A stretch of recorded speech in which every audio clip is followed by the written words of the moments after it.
Welcome to this cozy little wrap-up video where I tell you some of the things that I read in September and October because someone was a silly goose and didn't record a video for September, and we're already in November. It's November 2nd, guys. This year is flying by. I did not move. I'm currently dog sitting / house sitting. For those who are curious about the background, I was kind of in a funky mood today. I wanted to film this video, but also didn't want to film this video. So that cookie will be my reward after I finish recording this video, because adulting. I'm not gonna tell you about every book I read, because why? But I'll tell you the highlights and the lowlights. And if you want to leave in the comments what you've read and enjoyed or didn't enjoy, I would love to hear about it. So here we go. In no particular order, as anyone who's seen my channel knows, it's just chaos. It's just whatever I think of first. The first book I want to tell you about is Take Me Home by Melanie Sweeney. This is a contemporary romance and I had a good time with it. I knew nothing about it. This is another random library pick. I've been in a romancy mood. I don't know, especially as winter starts to come on, my moods get a little funkier more frequently. So it's nice to have reads that help buoyant my mood. There was some fun romancy times in this, but it also hits the feels, so be warned. It starts out with two people. They are quibblers. It's not quite enemies to lovers, but they bicker. Is he in school? I can't remember. She's in grad school and stressed out about it. And it's very much a when things go south, she just burns all her bridges girly. And he is secretly in love with her. Not giving anything away. This is back cover info. His car breaks down and so he needs a ride home for the Christmas season. And guess what? She has a car and they're from the same small hometown. So she has to confront her intense avoidance issues. He has to deal with trying to save the day, being a people pleaser, protector, fixer-upper guy. And it was good. It was good. It was especially needed for me. I think it's fascinating, this trend in contemporary romance where it's it feels like a fictional version of self-help, where it's it tricks you with the romance and then you learn about yourself and you go, ooh, ouch, shit. Oh, I kind of need to work on that, don't I? As a fellow avoidant, it hit home. Take Me Home hit home. I finished Fault Lines by Emily Itami. This is a relatively modern book. Look at me. It's contemporary. It's about a Japanese woman living in Tokyo. She's a wife with 2 children and she's just not feeling fulfilled with where her life has gone. She's been married for 10 plus years, I think. So the marriage has kind of gone in a direction she didn't want, and she doesn't feel like she's a good enough mother or good enough wife. So just, a very common, I think, middle-aged ennui. I don't know, I thought it was so good. It was really interesting. It had some really great characterization, some really bold lines that also were had this nonchalant, almost flippant, depressive snark, if you understand what I mean by that. Not giving too much away, but she encounters another guy and starts interacting with him, and I love that it didn't go to it could have so easily gone into melodrama and this really dramatic, over the top, obnoxious thing that I'm not a fan of, but it was still so sorry, my brain restarted there. It was so nuanced and intentional about it, I guess. Also, oh my gosh, after reading the whole thing, the title's doing a lot of work. It's doing so much work, literally, figuratively. Love it. Not in love with the cover of the copy I have, but the title, really on point. If you are curious about contemporary lit, but are worried about either it being inaccessible, just kind of boring, or too melodramatic, I think this is such a good touchstone and a good place to start, because it's so modern, the voice is fresh, and I think the issues she's dealing with are just so much more accessible, and the pacing too.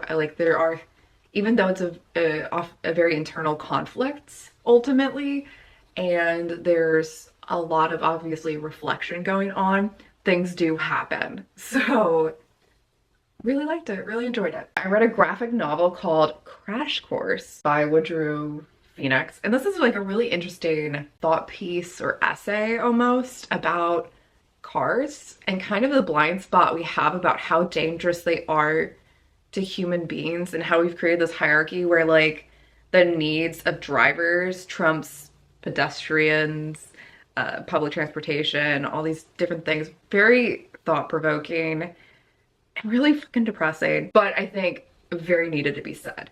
I do wonder if it would have translated better as an article, but I really liked it, and it was just a random book I picked up. I'm having such a blast going to the library and just picking up random stuff, and ending up with all these gems and goodies that I would have never heard of or picked up. So for the 5 millionth time, go to your library, folks. It's a good time. I read volume 5 of Heartstopper by Alice Oseman. I won't get too much into this because if you haven't read the other volumes, who freaking cares? These cutie patooties, like, such cute characters, such grounded problems that are treated with such love and care and compassion. So good, because like you have the romance and just the cute elements of first love, high school friendships, but now they're moving into looking at college, and so you have, of course, like these such organic concerns for tension in the story. It never feels manufactured or false or melodramatic. It's like, yeah, they're looking at colleges, and one of them's a year older, so he'll go to college before the other, and they might have to be long distance. That's a so common tension in relationships. And the guy who's looking at colleges doesn't know what he wants to do with his life, and he also doesn't want to be away from his boyfriend, which is so understandable. You have the other character who's recovering from anxiety and an eating disorder and is branching out and trying new things. And the parents, so sympathetic to the parents, like they're flawed humans, they have their own things to work through, but still you just want to hug them because you just see the humanity in them. They're not this like cardboard cutout that some books do, where it's like you're just like a stereotype of a bad parent. Such great representation without ever feeling heavy-handed about it. You have a gay couple, you have a trans girl, you have a lesbian couple, like just so much there. And again, it never feels forced or preachy in your face about it. And you just love all the characters, and you love that they love each other, and it's just, it's cute. Highly recommend. Bookshops and Bone Dust by Travis Baldry. Cute little cozy fantasy. I ended up really liking it, which I'm glad, because Legends and Lattes was so hyped that I was concerned I wouldn't like it. And it's nice to like something other people like. Like I'm past the point, and you know, I'm 30. I'm past the point of only liking things other people don't like. It's sometimes nice to be with the group. A little slow in the middle, but not a bad thing. Not a bad thing. It's not meant to be, you know, an adventure thriller. And I thought it was really cute because you got all of these cozy elements. You have a plot that has a little bit of pace to it, but nothing, you know, a little bit of excitement, but nothing crazy. The softest suggestion of a romance. You also have beautiful descriptions of books and sensory details for pastries, which made me hungry. Also, like little excerpts of the books that the main character's reading, and so that was fun. So it was like book within a book within a book within a book, books all the way down. Cute little time if you need something light. Looking for Love in All the Haunted Places by Claire Kane, whatever, don't come for me. It is a contemporary romance with a sprinkle of genre. So this was great for seasonal vibes, but you don't do horror. I thought it had a very thoughtful interpretation of like a haunted house. I thought it was really cool. The main character was into paranormal, but from a more like humane point of view of like, what does this mean? And like, how are we interacting with this and not falling for the stereotypes of these different things. So I thought it had a fun little world building details about ghosts and different supernatural spooky stuff.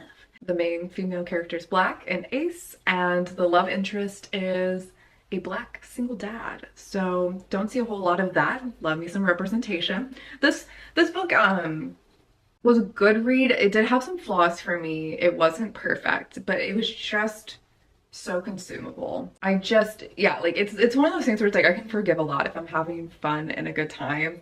And that's one of these. Whereas like there's a few things where I'm like, I think it could have been a better book if you'd gotten rid of, you know, X, Y, and Z. But overall I did enjoy it and have a good time. A few more to go. We have Delphi by Claire Pollard. At first I thought this was a memoir, but I think it's technically a novel. It's a pandemic book and it's in a series of vignettes. I'm still in limbo as far as how I feel about it. I think there's certain parts of it I really liked and some parts of it that were just a bit mid for me because they're vignettes. It's all intermixed. There'd be some moments where I'm like, ooh, yeah. And there were some moments where I was just a little bored or disconnected from what they were talking about. But I do think it's an interesting read. I haven't read a lot of stuff that takes place in the middle of the pandemic. It's a relatively quick read because it's vignettes and just, you know, does a good job keeping pace. It's a smaller book too. It's not high up on my list, but it was an interesting read and I don't regret reading it. Then I read for potentially a book club book, we'll see, with my friend Sunny, Will My Cat Eat My Eyeballs and Other Questions About Dead Bodies by Caitlin Doughty. This is a nonfiction read, surprise, surprise. And it was interesting. It was good.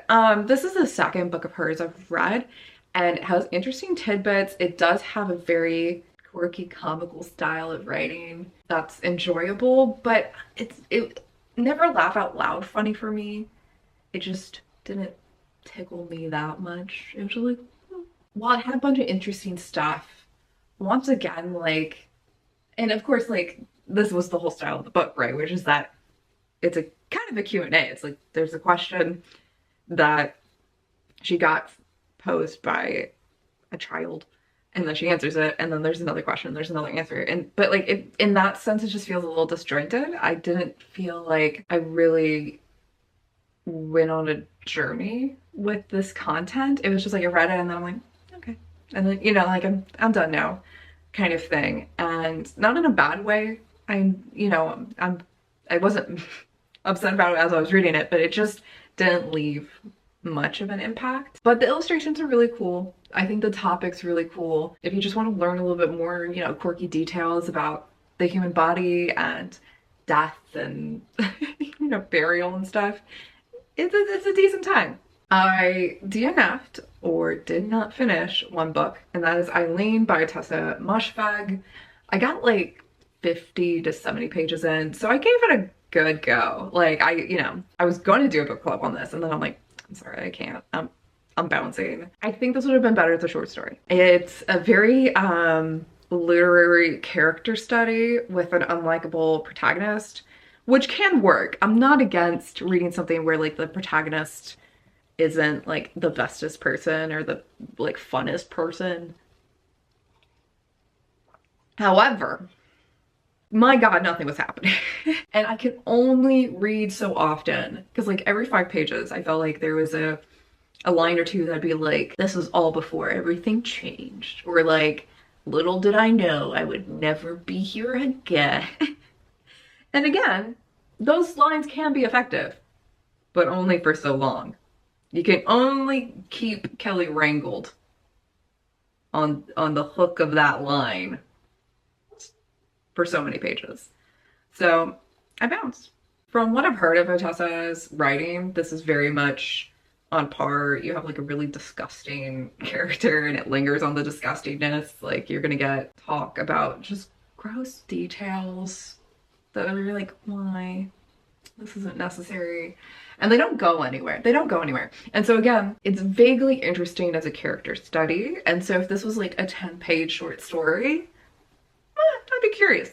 I think I could see it working as that. As a 200+ novel, not so much. Not for me. So there we go. If you've been curious about it, maybe not. And then I did one reread, which is One Day We'll All Be Dead and None of This Will Matter by Sachi Cole.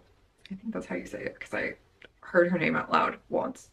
This is essays about being a woman, being Indian American, And it's an absolute hoot. I read this years ago. I forgot about what it was about other than I enjoyed it. She is so funny. She is funny, and it's really interesting to hear stories about dealing with being in between worlds. She is Indian, her parents are from India, but she grew up in America, not quite fitting in. Oh, no, not America, Canada. She grew up in Canada, not being of either place, and what that means, and how she is kind of an outsider in Canadian culture, but also an outsider in Indian culture. She's just an absolute riot. Let me see if I can pull up a line for you. Wouldn't that be nice? Wouldn't that be the proper booktuber thing to do, is have examples and not just vague commentary? We'll see. Can Kelly do it? Okay, so these are out of context, obviously, but here are some of the things I've highlighted. And I'll start with some of the funny ones, but she also just has some profound lines that are really nice as well. So it balances nicely. Imagine if brown people kept making movies in which people were celebrating President's Day for no discernible reason. Then, in high school, I was repeatedly called the N-word because racism doesn't have to be accurate. It just has to be acute. In parentheses, white people have a lot of flaws, but they did indeed master taking a leisurely 43-minute dump while comfortably seated. I am a soggy woman, even in the most forgiving conditions. But then she also has some brilliant lines of like, no one deserves your attention, but no one has earned your withdrawal. And that's from being on Twitter. There is no cowardice in removing yourself from a wildly unhealthy and unwinnable situation. Damn. Now that might not hit you as hard because these are completely random to you and out of context, but they were very illuminating for me. So there we have it. That is only a smattering of Kelly's random reading schedule for the past 2 months. Didn't cover all of them, but just covered the main highlights, the things I had something to say. We're on to November and the craziness of this upcoming holiday season, where I will try to not go completely crazy. And yeah, so like, subscribe, tell me what you're reading down below, and I'll see you next time. Bye.